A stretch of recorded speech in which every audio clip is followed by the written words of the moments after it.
যে হলো হ্যালো বন্ধুরা, সবাই কেমন আছো? এইটা হলো আমাদের বাগান, ছাদ বাগান, বারান্দা বাগানটা কত সুন্দর। আমাদের কাঠগোলাপটা সুখবর আছে, কুড়ে এসছে।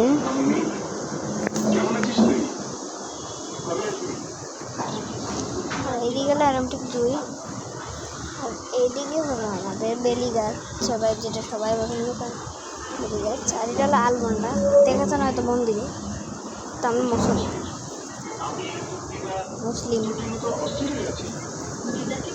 এটা হলো আমাদের বাগান বিলাস। এটা রঙ্গল ফুল গাছ, রঙ্গল ফুল গাছটা লাল বারান্দাটা দেখানো আমাদের নন্দিনী। তো বন্ধুরা, আজকের ভিডিওটা এই পর্যন্ত। আবার ফিরে যাবো, টাটা, বাই বাই।